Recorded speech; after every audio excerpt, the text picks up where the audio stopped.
Good morning. Good morning, Leslie, and good morning, everyone. I am happy to have you here again, I'm sure. Hello, Charito. Nice glasses. Uh, I think that this topic today will be very interesting discussion. And we start in few seconds time, so let me take a sip of water and switch my hello, Philip, and switch my Hi, camera. Jasper. And let's start. So I will switch my camera off and let's do it. Good morning, good afternoon, good evening, everyone. Welcome to the next Industry 5.0 Power of Touch, a discussion in which we write on the back of a language to the future. We choose one word and we speak about one word, representing all continents and many countries of the world. And we are all humans. That's so important to say. And we will start today with naming the term as usually. And the term today is knowledge. And I would like to ask first this time, I would like to ask Usi. Usi, if you hear for the first time the term knowledge, what came to your mind first, please?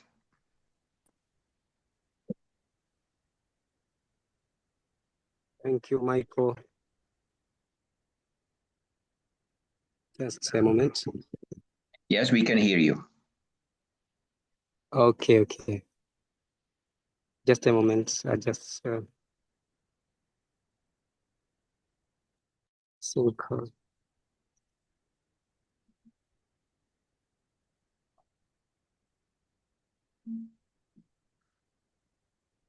thank you, Michael, for the opportunity to share. When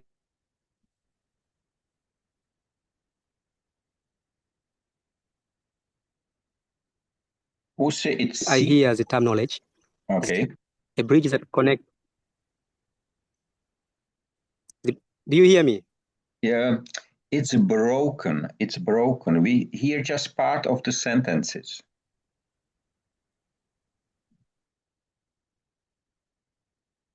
And right now we cannot hear you at all. So let me start with others. Thank you, Michael. Okay. Okay, thanks a lot, Usi. So Charito, if you when you hear the term knowledge for the first time, what came to your mind, please? Okay, can you hear me all right, Yes, Michael? we can hear you. Yeah, good evening, everyone. I'm sorry, but the rains are very hard now, so my voice will not be very legible. When I close my eyes and look at knowledge, I can see that it is something, this knowledge are actually acquired infos or facts that is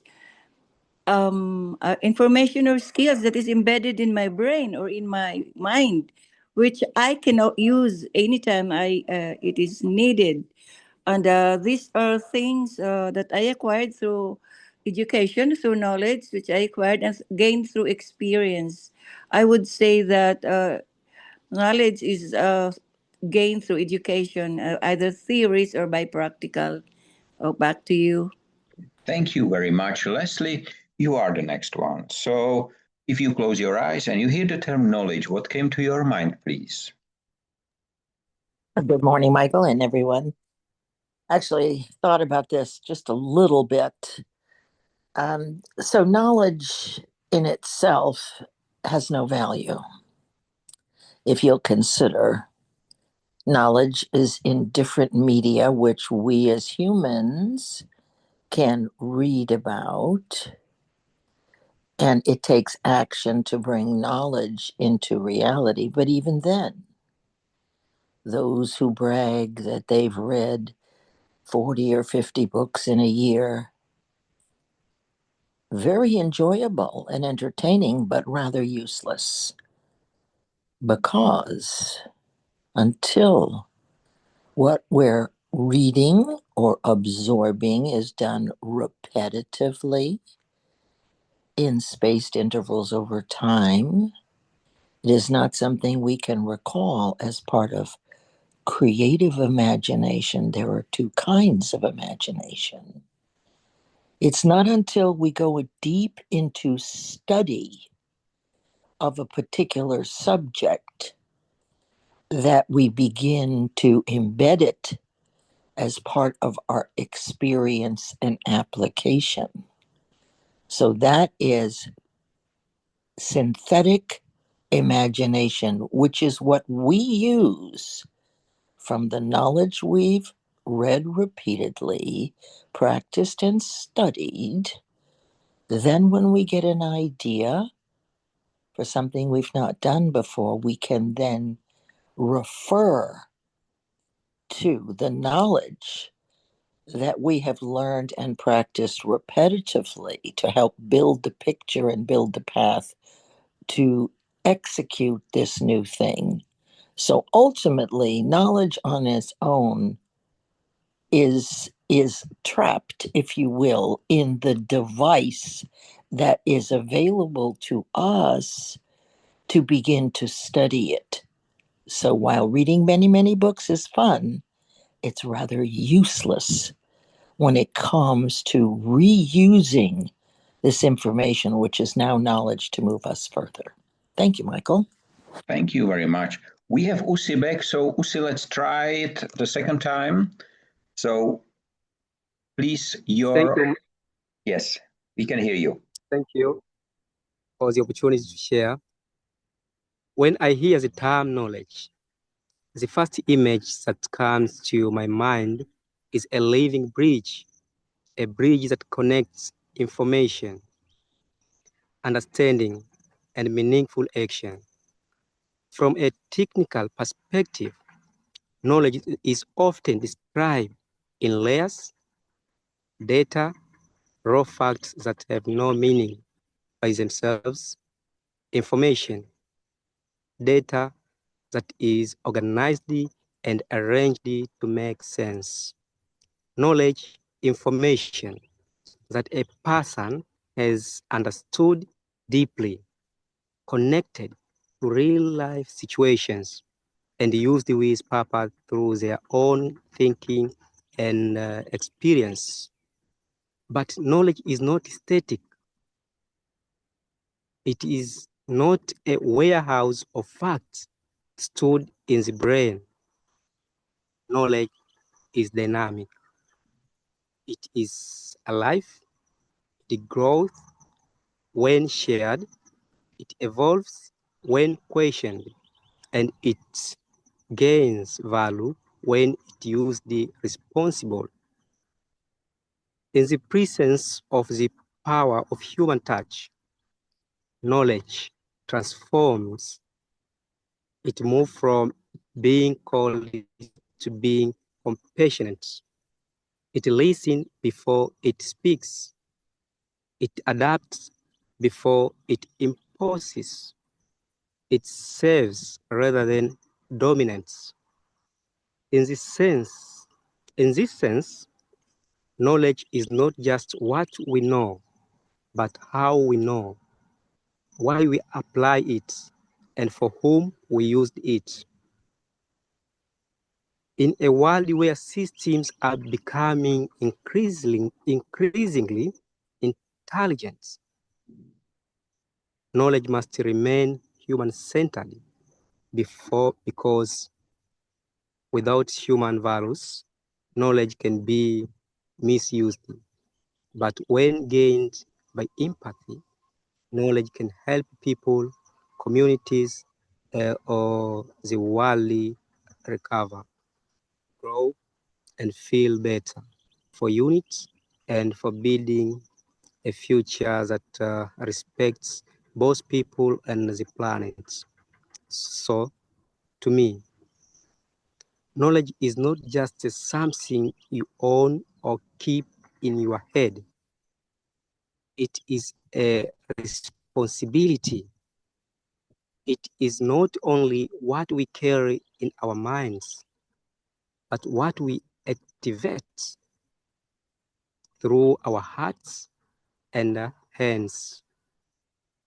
And if I may summarize, without the human touch, knowledge can become noise. But with the human touch, knowledge becomes wisdom that inspires, protects, and restores. Thank you. Thank you very much, Husain, for your words. Tracy, the same question to you. So if you hear the term knowledge, what came first to your mind, please? Hello, everyone. Knowledge. When I received your invitation for the first time, I realized that it says knowledge, and later on, you also clarify that it's about knowledge. And I was thinking, knowledge. To me, my understanding was kind of narrow because I always thought that knowledge is particularly refers to the things I learned through books, through my formal education. But then I start thinking about it. It's actually quite broad, and any information, data, ideas, facts are considered knowledge. And then I decided to look into the root of this word, and actually it's centered on this word know. It's not a noun as we all understand. We use it as a noun primarily, but actually it's an action. Knowledge itself, essentially, it means the process and action of knowing. So I guess now if you ask me for a complete definition, a full understanding of this word will be the behavior, the action to actively acquire and learn and study of the things we know or we don't know, to explore the unknown. Thank you, Michael. Thank you very much, Tracy. I know that Philip has to leave earlier because of some other appointment. Philip, so I will ask you, if you hear the term knowledge for the first time, what came first to your mind, please? Thank you, Michael. Hello, everybody. Knowledge for me, it's very important and it's also powerful. I think knowledge should also be shared with other people because it can help to solve some problems, other problems. And so it's important where to get your knowledge because at the moment, like there's so many informations around in this world which are wrong. And when you stick in your bubble, you don't get the right know-how, you don't get the right information. And then you think the knowledge is really good, but it's not really the right know-how you have received. So, and also you can improve your know-how, your knowledge all your lifetime. Like it's never too late to study and you should never start to learn new things. So it's really, I think it's really powerful knowledge and really important to share with others. Not just keep it to yourself, but share with other people, other humans. I think that's the most important thing. Thank you. Thank you very much. Miriana, I'm happy you are here today.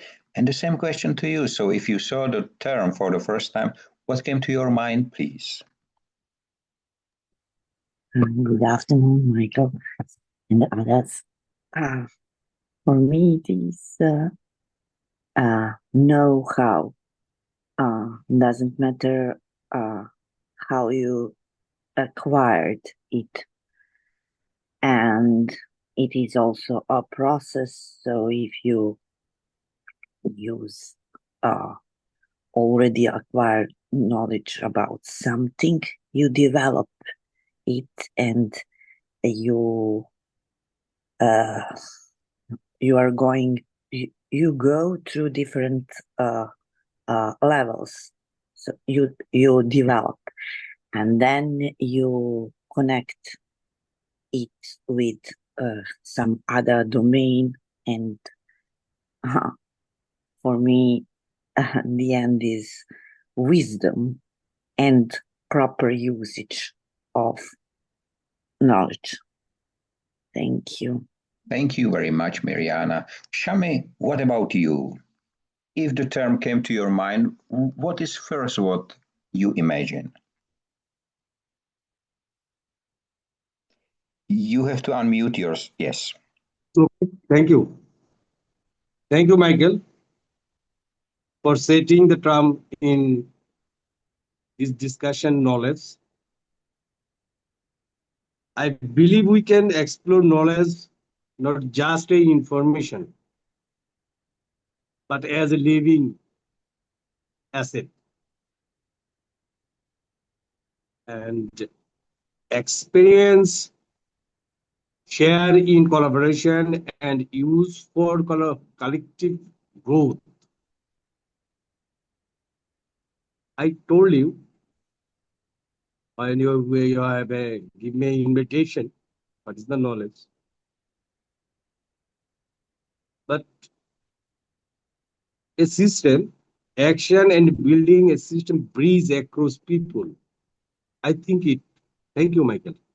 Thank you very much, Ami. Dr. Ash, you for sure understand why I keep you in this round to be the last one, because you are educator. And what is your perspective on knowledge?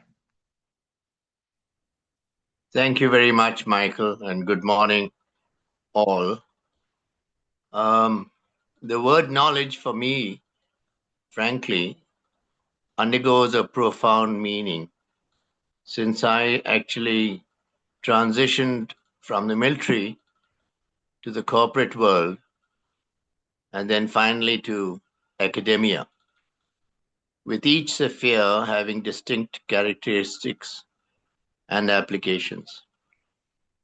Let's say that I am one of those very few who have learned too much too quickly and have put in a lot of hard work throughout my life to obtain all kinds of knowledge. And that's what I've put into my book also. Now, to start with, in the military, I learned that knowledge is often synonymous with survival and execution. It's tactical, operational, and mission critical. Soldiers possess knowledge of their weaponry, their units' protocols, enemy intelligence, and the intricacies of their theater of operations. This knowledge is honed through rigorous training, real-world application, and under extreme pressure, and a deep understanding of hierarchy and discipline. Its value is measured in efficiency, effectiveness, and ultimately lives saved or missions accomplished. There is little room for ambiguity. Knowledge must be precise, actionable, and readily recallable. Then when I moved into the corporate world, my knowledge transformed into strategic advantage and innovation. Here it's about market trends, competitor analysis, financial acumen, technological advancements, and understanding human capital. Business professionals leverage knowledge to identify opportunities, mitigate risks, drive growth, and optimize processes. It's often collaborative, involving teamwork. Specifically, when I was a CEO and as a leader, I required to synthesize diverse perspectives and the ability to adapt to rapidly changing landscapes. The currency of knowledge in this realm is often profitability, market share, and competitive edge. It's less about strict adherence to protocol and more about creative problem solving and foresight. Finally, after a lot of education and my doctorate and becoming a professor, reshaped my knowledge into an instrument of discovery, dissemination, and critical inquiry. In academia, knowledge is not merely applied, but continuously questioned, expanded, and transmitted. Professors like me are custodians of existing knowledge, but also pioneers in generating new insights through research. Our knowledge is deep, specialized, and theoretical, often pushing the boundaries of current understanding.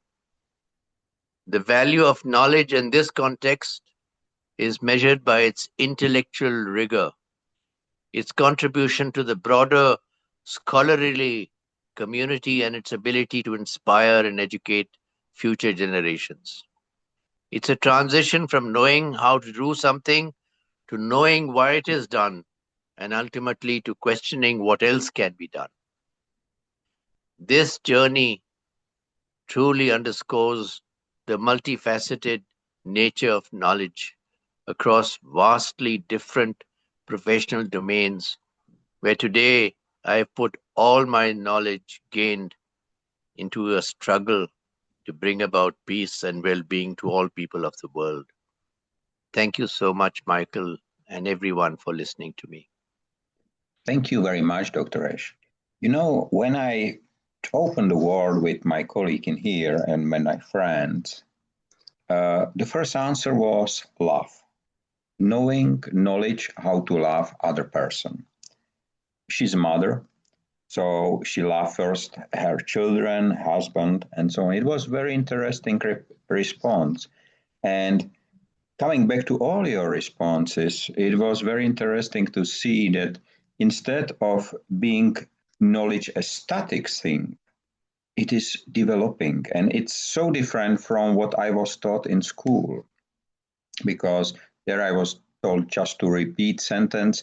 And even without understanding of the sentence, the teacher was satisfied with that, especially when it was concerning some communist knowledge, which I have to learn for the first 18 years of my life in Czechoslovakia.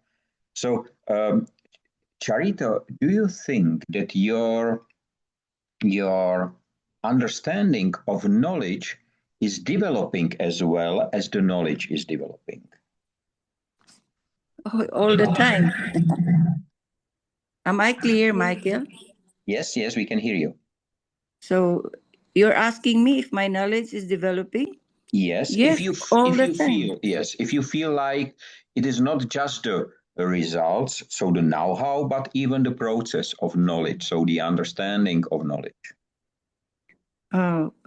You see, for me, knowledge is a very broad term, Michael, but knowledge is individual. If you're going to ask me, I mean, to each one is its own knowledge, because knowledge for me starts from ourselves, you and me and everybody.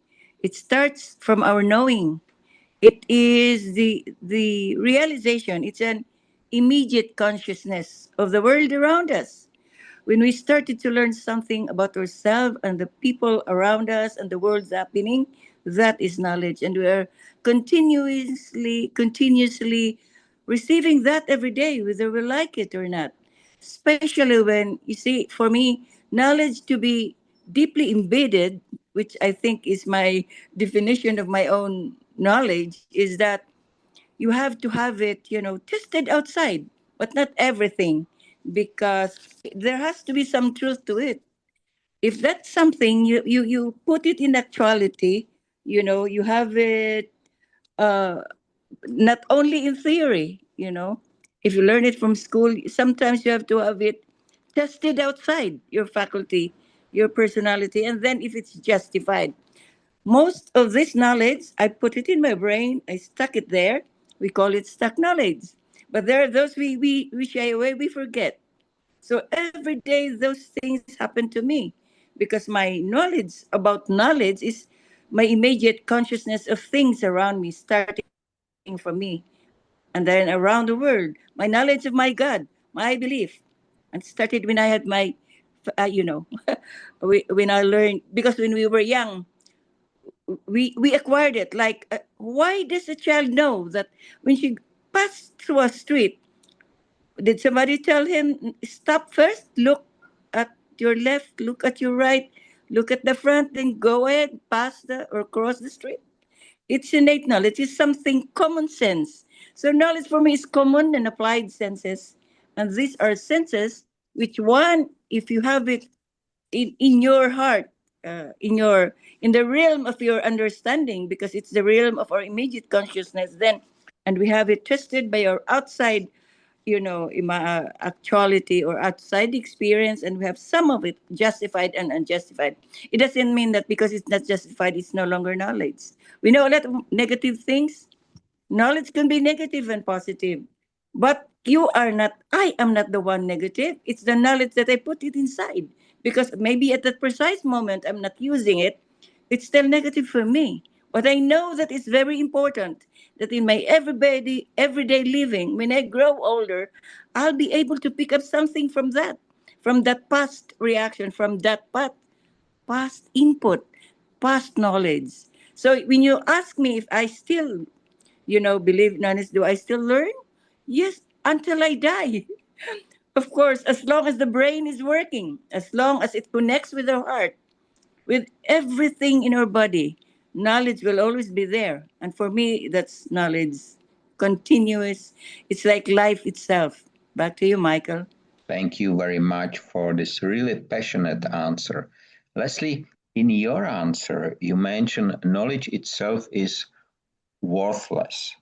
But in our world about which we are living in, many sell the knowledge, and frequently it's a very high price. So, what is the reason that the knowledge itself is worthless, as you mentioned? Well, it's worth it. The containers, the availability is worthless as it is. It has to be applied. So ask me the question again, please, Michael. Why do you think that some people sell knowledge and do not tell anyone to apply it? Oh, well, that's well, it depends on whether you love people first and money second, or whether the love of money is first and the love of people is second. Most people say, well, I'm people first and money second. But the reality is, our fear of poverty has it be first. And they probably don't know when someone is selling, let's say, products to evolve in personal development, which is my area of expertise. People are looking for the quick fix, but the responsibility is not on the vendor. While it is high virtue and value for the vendor to tell you exactly how to use this tool or this book or this program to affect your greatest chance at consistent achievement, it's not their responsibility. It is our responsibility to be ready and willing and to not be in the place of, well, if I throw money at this and I buy this program, then I'll do this, because that is not what is happening. Very often we are compelled to buy these things because of the pictures that the salesperson is painting about how life will be so great for you. But ultimately, in the end, we are 100% responsible for our purchases. We are not victims. But before, the reason that people don't do it is because the percentage of people that wake up and have the hunger and desire, the ready and the willingness to do something they haven't done before, persistently and consistently, in the face of the fear that have I wasted my money, or even more than that, what happens if I do not achieve it? So due diligence in this instance is on us 100%. The seller, you don't have to buy from the seller. You can buy from one that describes it more. And as I said, most of these people are, I am a mind geek, if you will, or mindset geek, and mind is where the answers are. So these people that are selling programs use the power of visualization to paint the picture and translate the excitement and inspire you. But if you are not prepared to do this because you're ready and willing, it's a waste. So that is my experience, Michael, of why there are so many and why so few people actually achieve anything of significance. Thank you. Thank you very much, Leslie. Usi, I would like to come to you and get Leslie's answer. Do you prefer yourself, Usi, to buy or to acquire knowledge or to sell knowledge? Which is closer to your heart? And you have to unmute yourself, Usi.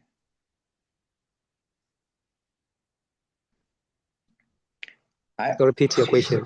Repeat your question. Yes, yes. So if you prefer to buy knowledge or to sell knowledge?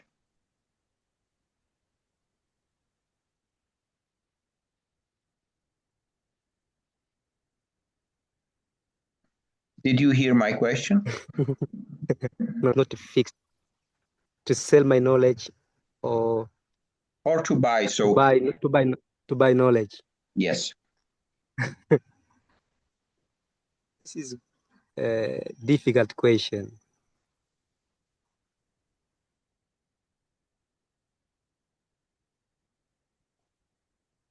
Just to tell everyone, we have 7 minutes left. No, I do not separate my.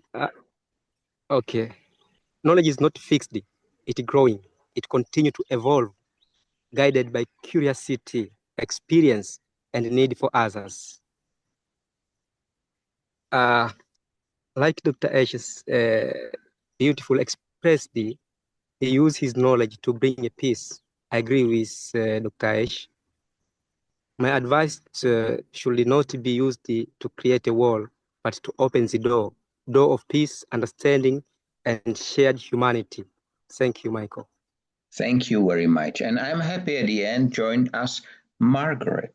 And Margaret, because you haven't listened to the rest of the discussion, let me ask you the very first question, which I'm asking every time. When you hear the term knowledge for the first time, what came to your mind first? Lesson. Knowledge is a lesson. The lessons we've learned. Yeah, that's it. Thank you, Michael. Hello, everyone. Good morning. Thank you very much. Tracy, I would like to continue with you because we have seen that it's a process, and as described Margaret and everyone, it's generally a never-ending process, as Charito says. Do you enjoy, or did you enjoy knowledge more when you have been a kid or today as an adult? Well, I definitely enjoy knowledge more when I was younger. As an adult, I think knowledge, like you asked earlier, is buy and sell. I don't really like to do any of that, buy or sell. I would rather prefer to learn and to share. Thank you, Michael. Thank you very much. I did not find the right words, and you just used the right word. So share, that's exactly what I would like to ask. But it's even good. Mariana, how important is knowledge when I came back to your professional background? How important is knowledge for humans like us to enter the digital world?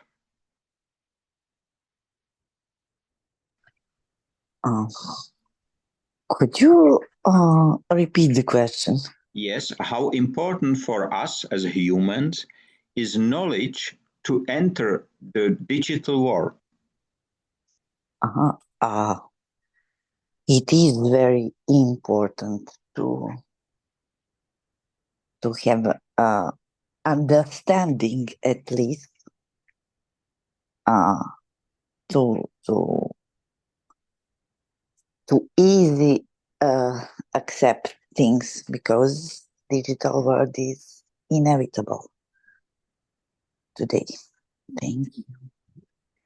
Thank you very much. Taking it from your answer, Dr. Ash, if we say that knowledge is a key, my question is, what is the door to which this key fit? Well, frankly, Michael, the door is open all the time to knowledge. You keep learning right from the day you're born until the day you go to your grave. And therefore, obviously, the key is to keep learning. Never stop learning. That's what I keep telling my students all the time now. That every day when you get up in the morning, you say, what a beautiful day it is. How lovely to be alive and kicking.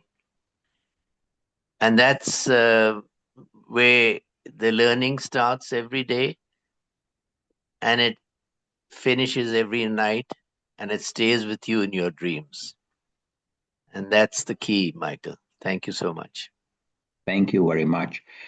Shami, we have 3 minutes left. And my question to you is how to prevent the false or misleading knowledge to influence the masses?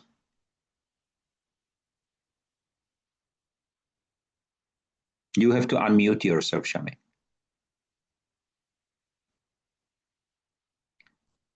Yes. Michael, can you say again what you Yes. How do you think?